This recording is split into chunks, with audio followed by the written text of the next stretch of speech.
วัสดีครับมาถึง EP ที่120นี้แล้วนะครับผม EP ที่120นี้เรามาทำกลีบดอกไม้เป็นรูปหัวใจอย่างนี้กันดีกว่าครับผมกลีบดอกไม้รูปหัวใจที่เท่ากันทุกกลีบนะครับแล้วก็จะไม่เหลื่อมกันด้วยครับผมทำยังไงนั้นว่าแล้วเราไปเริ่มทำกันเลยครับผมเริ่มแรกนะครับเรามาที่เครื่องมือ Star Tool นี้ก่อนครับผมเลือกเครื่องมือ Star Tool ขึ้นมาแล้วก็คลิกไปที่พื้นที่ว่างนะครับเลือกเป็น6แฉกนะครับผมกดปุ่มโอเคครับขยายเขาขึ้นมาให้ชัดๆหน่อยนะครับแล้วก็ทำการพลิกเขาให้ตัวอยู่ในลักษณะอย่างนี้นะครับผมทำการสลับให้เส้นขอบเป็นสีแดงแทนละกันส่วนข้างในนี้ก็จะไม่มีสีนะครับมาที่เครื่องมือ Line Segment Tool นี้ครับผม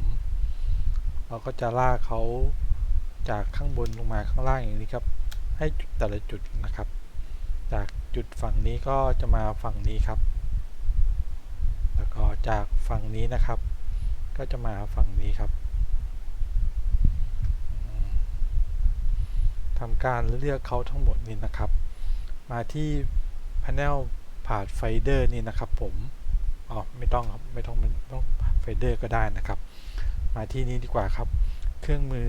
Shape Binder Tool นี่ครับแล้วก็ทำการเลือกแต่ละส่วนไปเลยครับตอนนี้แต่ละส่วนก็จะเป็นอย่างนี้แล้วนะครับ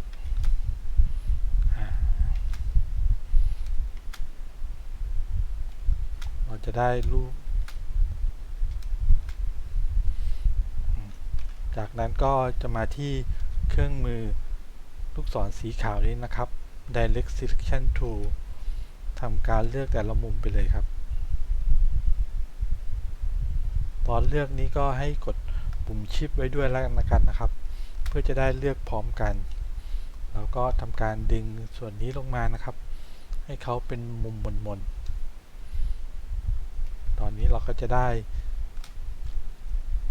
รูปหัวใจที่เป็นกลีบดอกไม้แล้วนะครับถ้าเกิดมองไม่ชัดเดี๋ยวเราเปลี่ยนสีเขาก็ได้ครับ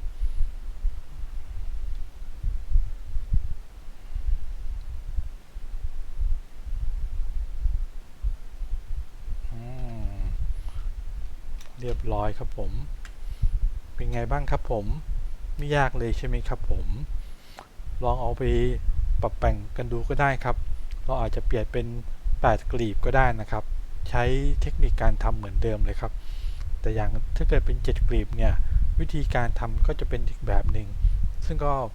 สามารถแอพพลายกันได้นะครับผมมีสำหรับ EP นี้ถ้าเกิดชอบฝากกดไลค์กดแชร์กด Subscribe ด้วยแล้วกันนะครับสำหรับ EP หน้าจะเป็นเรื่องอะไรนั้นฝากติดตามด้วยแล้วกันนะครับสำหรับ EP นี้